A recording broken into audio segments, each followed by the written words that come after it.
Oke, selamat siang. Perkenalkan, nama saya Mius Nabjal. Di sini saya akan menjelaskan tentang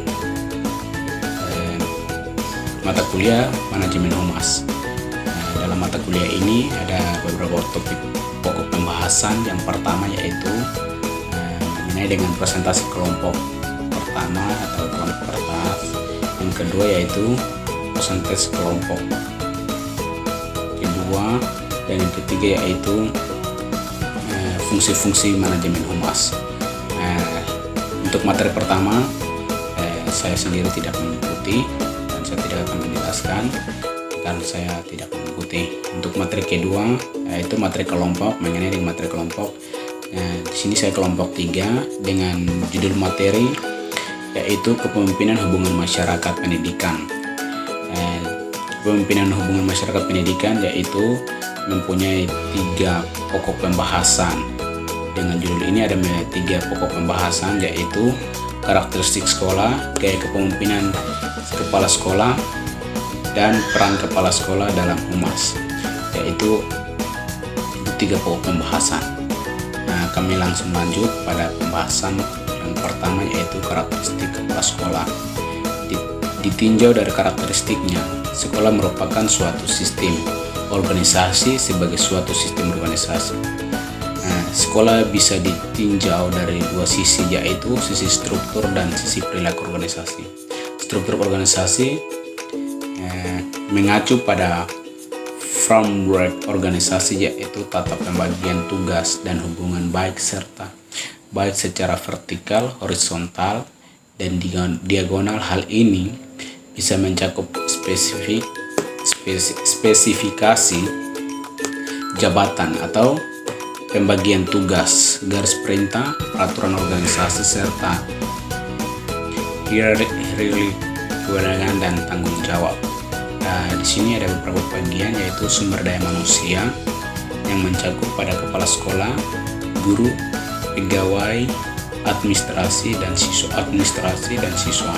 Yang kedua yaitu sumber daya material yang mencakup peralatan, bahan, dana, sarana prasarana, dan lainnya. Yang ketiga yaitu atribut organisasi yang mencakup tujuan, ukuran, struktur, tugas, jenjang jabatan, formalitas, dan peraturan organisasi.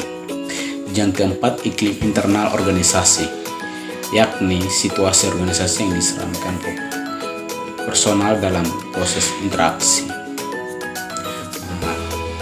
Itu dia mengenai karakteristik kepala sekolah. Kami akan lanjut pada pokok pembahasan kedua, yaitu dengan gaya kepemimpinan kepala sekolah.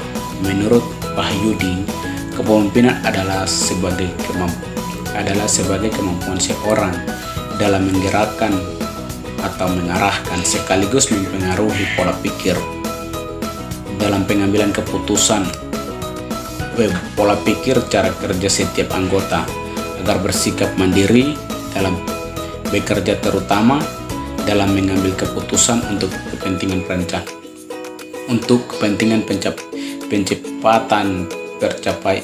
pencapaian tujuan yang telah ditetapkan.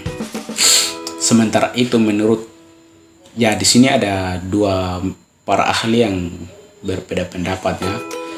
Tadi menurut Wahyudin, yang sekarang saya menurut Chadwell dalam manajemen pendidikan, bahwa definisi kepemimpinan sebagai perilaku individu yang menimbulkan struktur baru pada suatu interaksi dalam suatu sistem sosial dengan mengubah tujuannya, konvensi, prosedur, input, proses, dan output sistem.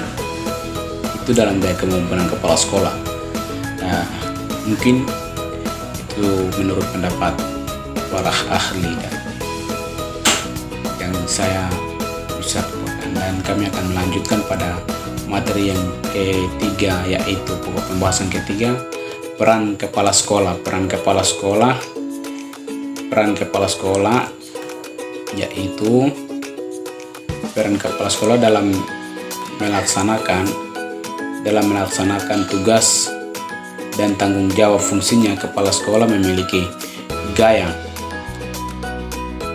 di lingkungan kerjanya kegagalan atau keberhasilan sekolah banyak ditentukan oleh kepala sekolah, karena kepala sekolah merupakan pengendali dan penentu arah yang hendak ditempuh oleh sekolah menuju tujuan.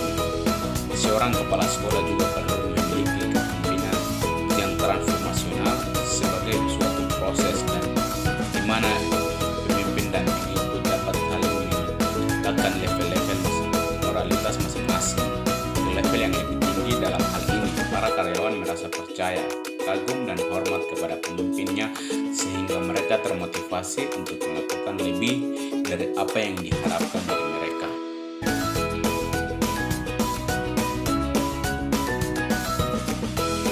Dan lanjut dengan materi ketiga, yaitu tentang fungsi hubungan masyarakat dan sekolah.